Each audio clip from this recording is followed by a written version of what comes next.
What's going on YouTube? WestHobbiesRC. Today we are back with the OMP Hobby M2 V3 Pro. Something you guys have been asking me for, so we picked one up, just got delivered. So hit that like button, hit that subscribe button, and let's get started. So we're gonna see what comes in this little helicopter. I know I am excited. I have been eyeballing the M2 V3 Pro. You guys have been asking me to get one, so we got it. Now, there is 4 different color schemes that it comes in. You got the orange, the yellow, the green, and the pink. We got the Velocity green, as you can see right there. Almost went with the orange, but I went with the green. So, just like true OMP fashion, it is the standard OMP box, which is just a sleeve over the foam carrying case. You can see some specs here. It's 320 gram approximate weight. You got some other little stuff there, and then we have a lot of the improvements that were made on the helicopter here. So let's get this thing opened up. You're going to just slide it out of this sleeve, and you are going to see the foam carrying case. Now, that foam carrying case is nice because you can keep your helicopter in here, you can throw it around, you can put stuff on top of it, and you don't have to worry about it getting destroyed. So we're going to open this guy up, and this is a typical OMP carrying case they've had since the original M2. And there we go. So you can see our M2 V3 sitting here. Looks incredible. So we're going to go over some of the things we get in the package. You get your Flight System 3 Quick Start Guide. So this is going to go over different settings, your ranges, all that for your FBL unit. And then those are just some Desitin packs in there. And then we, of course, get one 3S 750 milliamp 60C OMP battery. So that does come with it. So you get one. I recommend getting more. And then we get a little goodie bag with some zip ties. Ooh, some ball links. That's nice. Some ball links. Good to have. And some spare servo horns and a little piece of Velcro. So that is nice too. And then in this little bag, looks like a Bluetooth module. And I believe this is the wire for soldering to your receiver. If you're using FR Sky or Radio Master, you can solder that right up to your little receiver. And the little Bluetooth module is nice because you can fully tune, which is something we're going to talk about on this new FBL. So let's get the helicopter out because this is what we want, is this thing right here. Our M2 V3 first impressions, without even going over anything, they did an incredible job. It's very robust and it feels really strong and light at the same time. And they went with the canopy and styling design of the M4, M5, and M7, which gives it that same look all across. Black anodized aluminum head. So we have a new head design, and it's also anodized black, again, to go and look like the bigger M4 and bigger helicopters. We have fixed plastic linkages to go from the blade grip to the swash plate. We have new 190 millimeter. They're a carbon composite material, plastic material, very, very stiff blade. And I believe they are a new design as well. So a different overall airfoil to the blades. And then we have the newest canopy from them, which is plastic canopy, but again, looks just like the M4 and bigger machine. Again, went with the green and blue. The paint quality is great. They did a good job. That looks good. You have a grommet. So now to pull the canopy off, it's just these pull on the back of these. Bam. You have 2 little O-rings. I'm gonna put a drop of some silicone oil on there just to help with pulling it on and off. You don't tear the O-rings, but the canopy looks fantastic. So we're gonna set that guy aside. Now we're gonna move down to our swash plate. So this is no longer a DFC style head, which the M2 V2 was not either, or the M2 EVO. So you have your washout or mixing arms. They are aluminum and they are down to plastic ends, just like that. So it's fixed linkages from blade grip to swash plate and fixed washout arms, mixer arms, however you want to call them. And we have full tunability and turnbuckles in from servo to swash plate, which is really nice. Something you don't see on a lot of micros. I don't think you see them in any micro. Is full adjustable turnbuckles from servo to swash plate. Now, the next thing you're going to notice is the servo layout. So the servo layout is completely redesigned from the original M2, M2 EVO, M2 V2.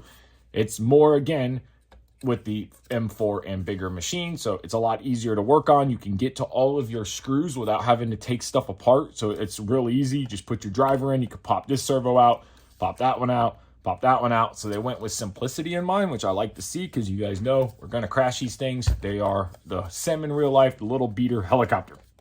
Now, aluminum case servos, plastic servo horns. These are sacrificial servo horns. So that is what they are designed to do, is break in a crash. Very, very nice CNC case.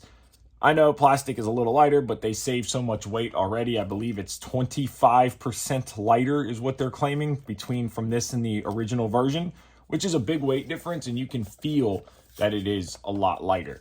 Now we have an aluminum mother plate, which is going to connect it from here to here, and that's what houses your servo mount, which is also a bearing block that houses the main shaft. Going down to this new Sunny Sky R40 X-3 motor. So this is a new motor that they designed. It's supposed to be way more powerful, more efficient, longer flight times. They do claim about 20% longer flight time from this to the original. So we're going to test that. That's pretty cool to see.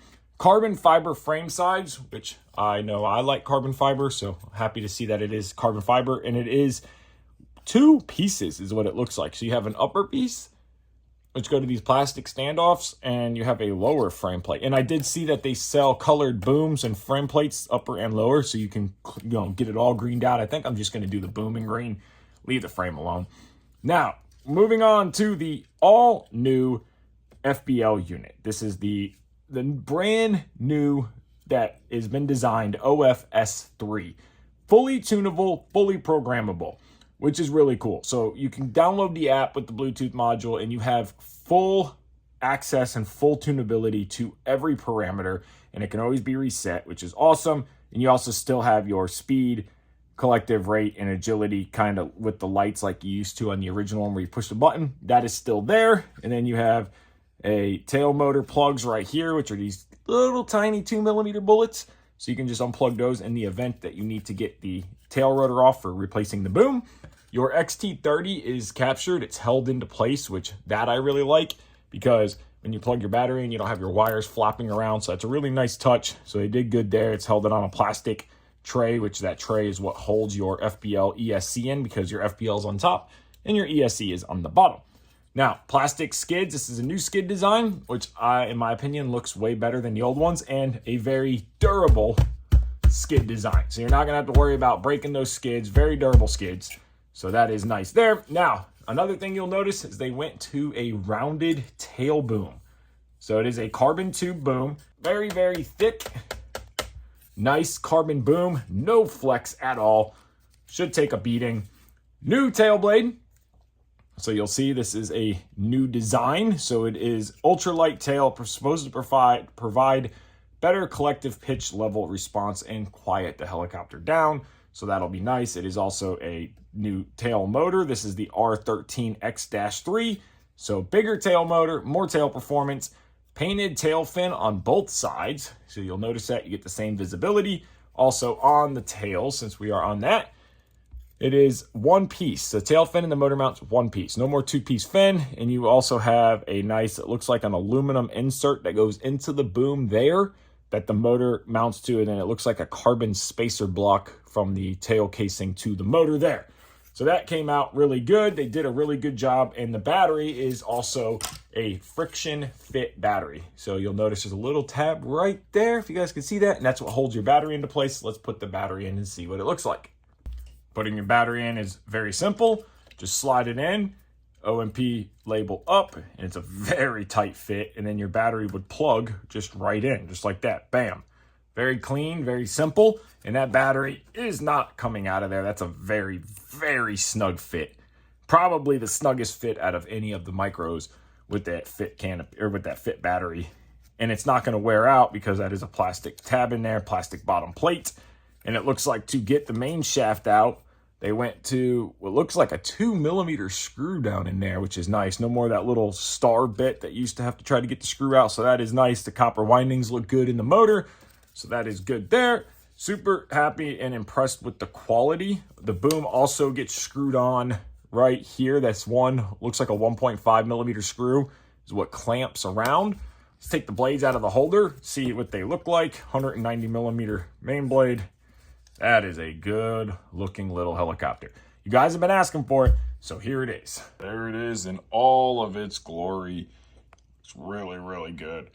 Can't get over the styling. Like the OMP did an incredible job on the styling. I like that super pointy nose to it where it's kind of thin, widens out with the big air vent holes. That looks really good. The all black rotor head looks great with the carbon. I'm glad they went to a round carbon boom because that looks really good. Got the nice painted green tail fin, big tail blade, new skid design. It all looks great. So I'm super excited to see how this thing flies. Now, next video, we will be setting it up on Mikado. We're going to put the Mikado V-Bar 7-channel receiver in. So we're going to go over that, getting this set up to our Mikado V-Control EVO Plus. And then we'll get a flight on it. So I'm excited to fly this thing. And then, after we get the maiden flights on it, we are going to do a micro showdown. You guys have been asking for it, and we are going to do it. We're going to do the Goose Sky S2 Max, the OMP M2 V2 or V3 Pro, this little guy, and the all-new Mikado logo 200 on V8. So there you guys go. I want to thank you guys so much for watching this quick little video. If you haven't already, hit that like button, hit that subscribe button. Take care, and have a great day.